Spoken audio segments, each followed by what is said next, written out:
Right now, while most people are distracted by the daily news cycle, something catastrophic just happened in the plumbing of the global financial system. The media is calling it the US debt bomb, and it just went off. Look, I know what you're thinking. We've been hearing about the national debt for decades. It's just numbers on a screen. Why should I care? You should care because for the last 30 years, the government was playing this game on easy mode. But the rules just changed overnight. The United States national debt has officially crossed a threshold it has never beaten since World War II. It is now larger than the entire US economy. And for the first time in history, the cost just to pay the interest on that debt has crossed $1 trillion a year. That is more than we spend on our entire military. In this video, we aren't going to talk about boring politics.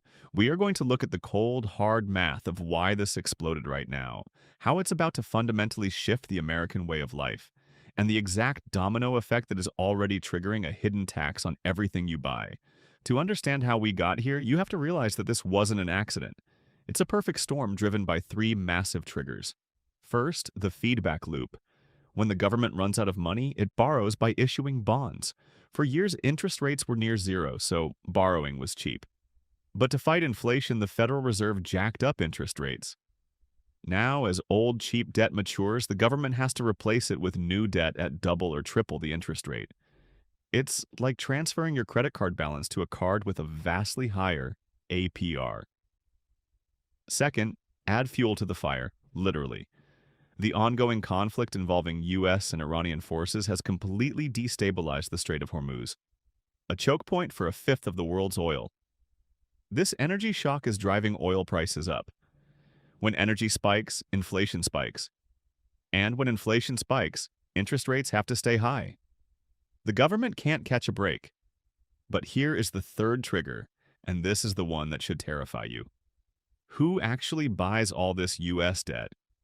For decades, foreign countries like Japan and China bought hundreds of billions of dollars in US treasuries because they were considered the safest asset on Earth. Not anymore. Japan just started dumping tens of billions of dollars of US debt back into the market. Why? Because they need to protect their own currency. Think about the psychology of this. The US government needs to print and sell more debt than ever before to pay its bills. But the world's biggest buyers are suddenly saying, no thanks, we're selling ours. When supply skyrockets and demand plummets, investors demand a much higher return to take on the risk. That's why the 10-year Treasury yield just spiked to a multi-year high, and the 30-year yield smashed through 5% for the first time since the 2008 financial crash. So, what does this actually mean for you, sitting at home?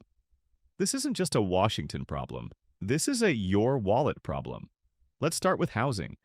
The 10-year Treasury yield is the benchmark that dictates mortgage rates across America. When that yield spikes, your mortgage rate spikes. If you tried to buy a home today, you are looking at rates that make housing completely unaffordable for the average family. A house that cost $2,000 a month a few years ago now costs nearly double that for the exact same property, solely because of interest. But it doesn't stop at housing. Credit card interest rates, auto loans, student loans, they are all tied to this underlying financial system. The average American is already carrying record-breaking credit card debt. Now, the cost of holding that debt is adjusting upward, draining disposable income out of household budgets every single month. You are working just as hard, but your money is dissolving faster. And then there is the silent killer. Inflation. When a country's interest payments reach $1 trillion, the government has two choices. They can cut spending, which politicians hate because it loses them votes, or they can let the central bank quietly print the difference. When you print money to pay off debt, you dilute the value of every dollar currently sitting in your bank account. It is a hidden tax. You don't see it on your paycheck, but you feel it every time you walk into a grocery store, fill up your gas tank, or pay your electricity bill. The debt bomb explosion means the cost of everyday living isn't going down anytime soon. In fact, with the energy crisis compounding it, it's bound to get worse. Now let's zoom out. What does this do to the United States as a superpower? When a nation spends more on interest than on national defense, its global priorities begin to fracture.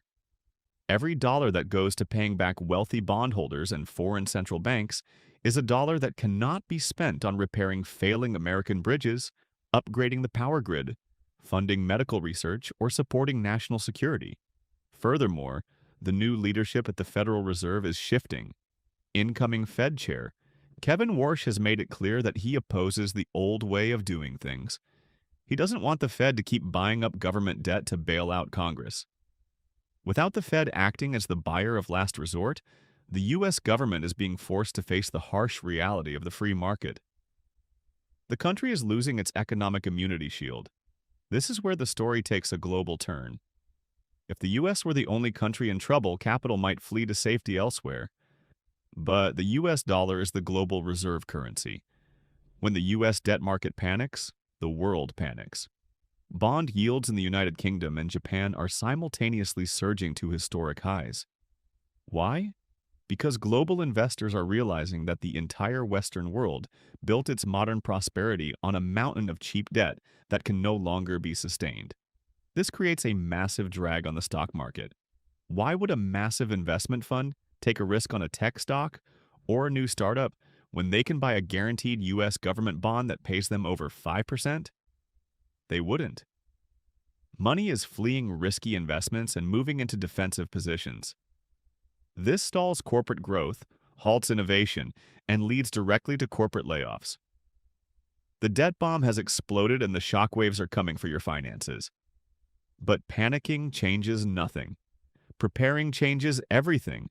When the macroeconomy enters a debt feedback loop, your personal goal should be the exact opposite. Step 1. Aggressively pay down variable interest debt. Do not let rising interest rates consume your income. Step 2. Look at where you keep your cash. If your bank is still paying you 0.01% on your savings, you are actively losing money to inflation. High-yield cash accounts and short-term treasuries are actually yielding over 4 to 5% right now. Take advantage of the very rates that are hurting the government.